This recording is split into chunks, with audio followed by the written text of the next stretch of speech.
বাস বঙ্গবন্ধু মেডিকেলের যে বাস আছে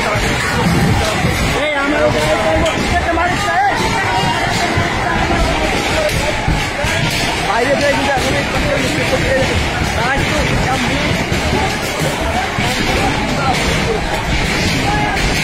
অ্যাম্বুলেন্স ভাঙচুর করেছে, বাস ভাঙচুর করেছে, গাড়ি কিন্তু তারা নিয়ে ফেলেছে, গাড়ি তারা নিয়ে ফেলেছে, অ্যাম্বুলেন্সের বাস নিয়ে ফেলেছে।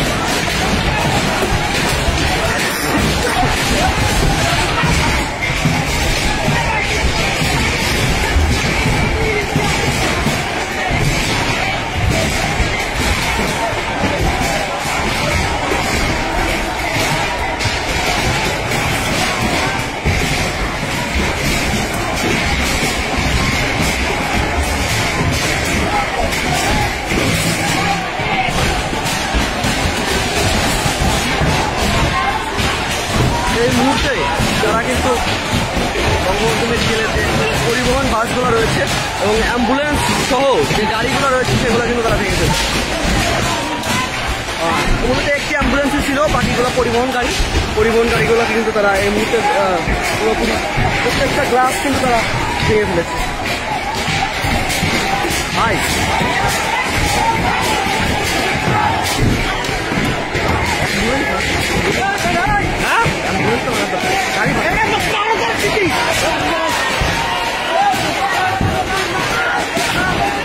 আন্দোলনকারীরা যেটা বলেছেন যে এখানে ভারতের পতাকা দেখেই কিন্তু তারা এটা ভাঙচুর করেছেন।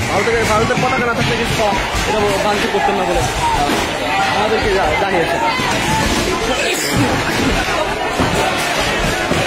মেডিকেলের উপরে গিয়ে কিন্তু আন্দোলনকারীরা কিন্তু ভাঙচুর করেছে।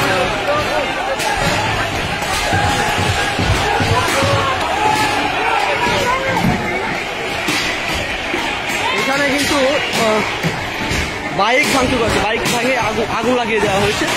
একটি বাইকে কিন্তু আগুন লাগার ভাঙচুর, বাইক ভাঙচুরের যে ঘটনা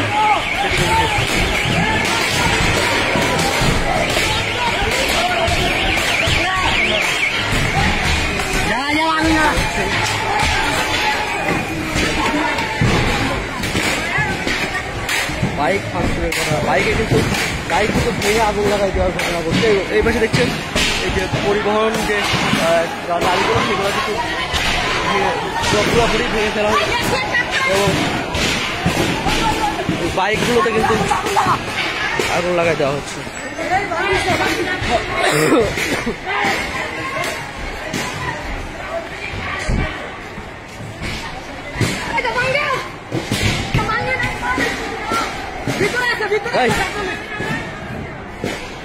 এই মুহূর্তে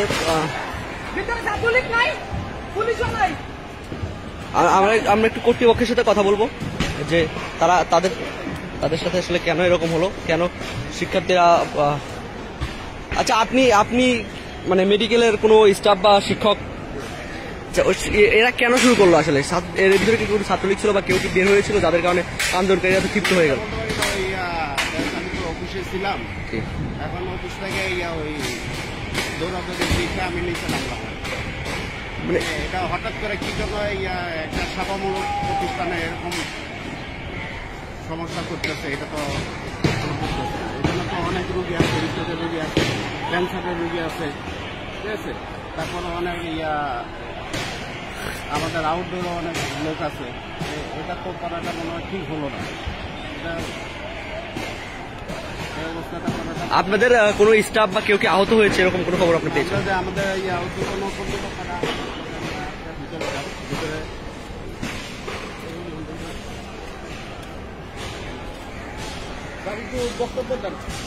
মানে কেউ কি আহত হয়েছে কিনা সে ব্যাপারে যদি একটু জানাইতেন।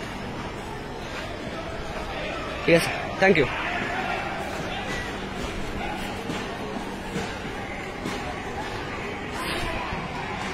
তবে শিক্ষার্থীদের মনে কিন্তু প্রশ্ন উঠেছে, কারা এই নৈরাজ্য চালাচ্ছে? এরা কি আন্দোলনকারী বেশি অন্য কেউ, নাকি আন্দোলনকারীরাই এই নৈরাজ্য চালাচ্ছে? কারণ তারা কিন্তু এখনো পর্যন্ত বাইক